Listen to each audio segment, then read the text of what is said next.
भगवान बुद्ध आणि त्यांचा धम्म 16. मार्ग सापडला परिव्रजेचा.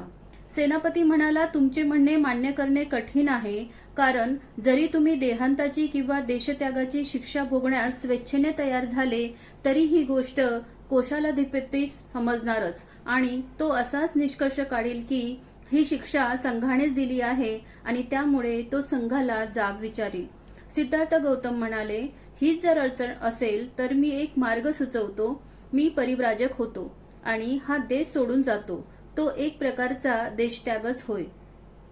सेनापतीला वाटले की हा एक चांगला मार्ग आहे, तथापि सिद्धार्थला हा मार्ग कृतीत उतरविता येईल किंवा काय याबद्दल त्याला अद्यापही शंका होती.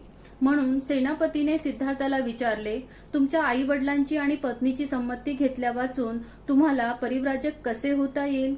आपण त्यांची संमती मिळवण्याचा आटोकाट प्रयत्न करू, असे सिद्धार्थांनी संघाला अभिवचन दिले आणि ते म्हणाले, त्यांची संमती मिळो वा न मिळो, हा देश त्वरित सोडून जाण्याची मी तुम्हाला वचन देतो.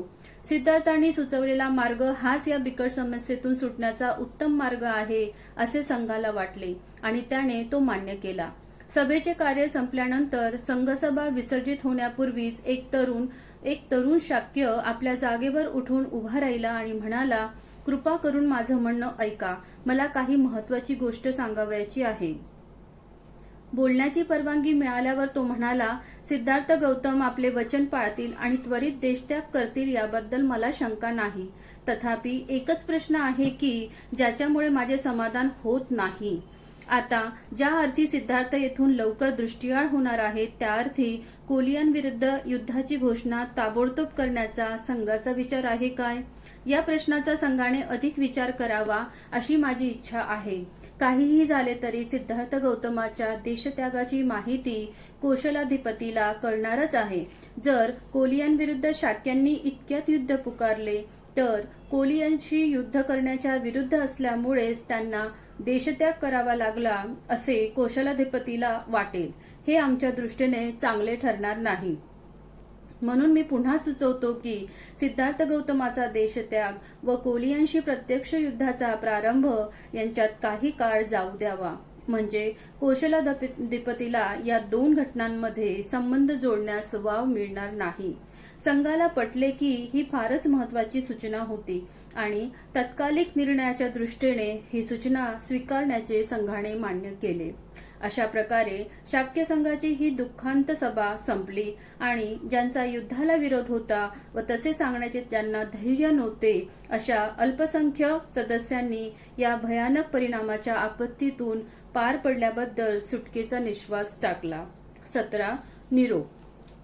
शाक्य संघाच्या सभेत जे काही घडले त्याचा वृत्तांत सिद्धार्थ गौतम घरी परतण्यापूर्वी बराच वेळ अगोदर राजवाड्यात पोहोचला होता. कारण घरी परतता सिद्धार्थ गौतमाने पाहिले की त्यांचे माता पिता रडत आहेत व ते फार दुःखमग्न झाले आहेत. शुद्धोधन म्हणाला, आम्ही युद्धाच्या दुष्परिणामाची चर्चा करीत होतो, पण तू या स्तरापर्यंत जाशील हे मला कधीच वाटले नाही. सिद्धार्थाने उत्तर दिले, मला सुद्धा गोष्टी या स्तराला जाऊन पोहोचतील असे वाटले नव्हते. शांततेच्या समर्थनासाठी माझ्या युक्तिवादाने मी शाक्याची मने वळवू शकेल अशी मला आशा होती.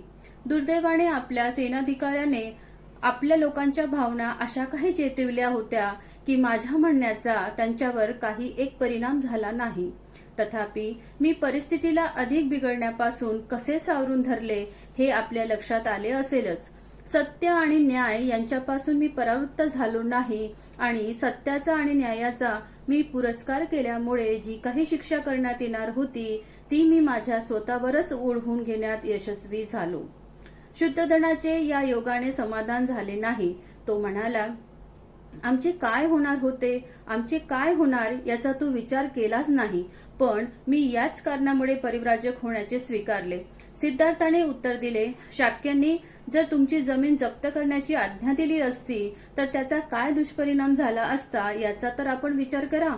पण तुझ्याशिवाय आम्हाला या जमिनीचा काय उपयोग? शुद्धोधन म्हणाला, सगळ्या कुटुंबानेच हे शाक्याचे जनपद सोडून देशाबाहेर का जाऊ नये? रडत असलेली प्रजापती गौतमी शुद्धोधनाच्या म्हणण्याला साथ देत म्हणाली, हेच बरोबर आहे. तू आम्हाला अशा स्थितीत टाकून एकटा कसा जाऊ शकतोस? सिद्धार्थ म्हणाला, आई, तू क्षत्रियाची माता आहेस हे तू आजपर्यंत नाही का सांगत आलीस? हे तसेच नाही काय? मग तू धैर्य धरले पाहिजेस. हा दुःखाचा आवेग तुला शोभत नाही. मी रणांगणावर जाऊन मेलो असतो तर तू काय केले असतेस? तू अशीच रडत बसली असतीस काय? नाही, गौतमी उत्तरली. ते मरण क्षत्रियाला साजेसे झाले असते, पण तू आता अरण्यात जात आहेस, लोकांपासून अगदी दूर हिंस्र पशूंच्या सोबत राहण्याकरिता जात आहेस. आम्ही इथे शांततेने कसे राहणार? मी तुला सांगते, तू आम्हाला तुझ्या सोबत घेऊन चल. मी तुम्हाला सर्वांना कसं काय बरोबर नेऊ? नंद अगदीच लहान मूल आहे. माझा पुत्र राहुल नुकताच जन्मला आहे.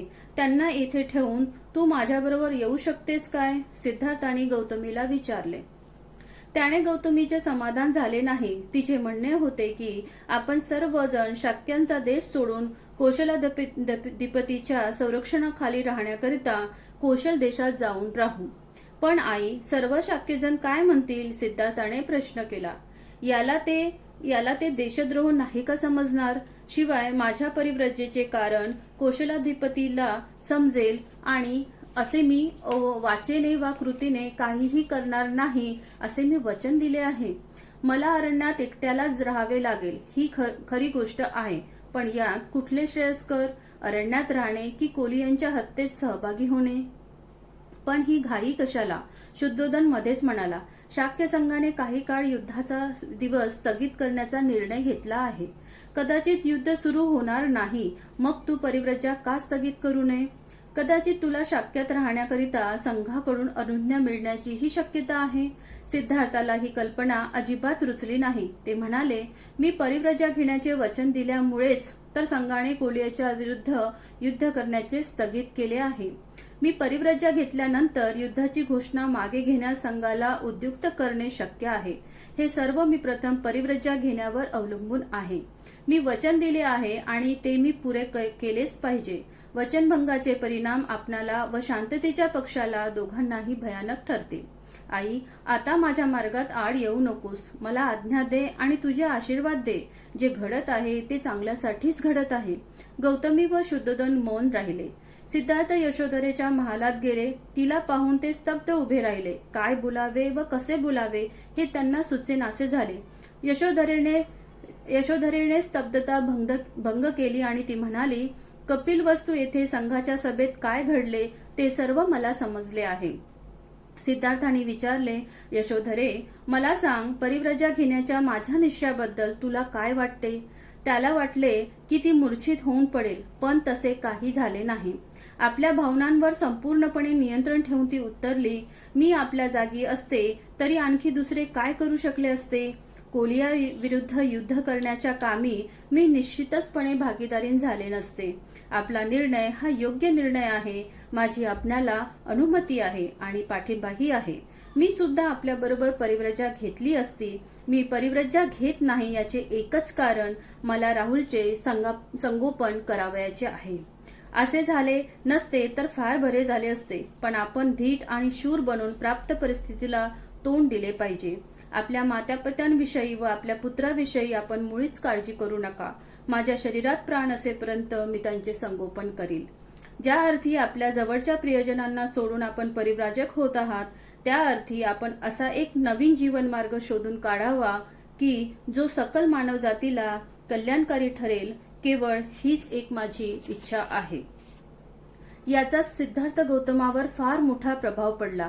यशोधरा किती शूर, धैर्यवान, उदात्त मनाची आहे याची पूर्वी कधी न आलेली प्रचिती त्यांना आली आणि अशी पत्नी लाभल्याबद्दल आपण किती भाग्यवान आहोत आणि अशा पत्नीचा व आपला वियोग दुर्दैवाने कसा घडवून आणला याची त्यांना प्रथमच कल्पना आली. त्यांनी राहुलला आणण्यासाठी तिला सांगितले. एका पित्याच्या वात्सल्य दृष्टीने त्यांनी त्याच्याकडे पाहिले आणि ते निघून गेले.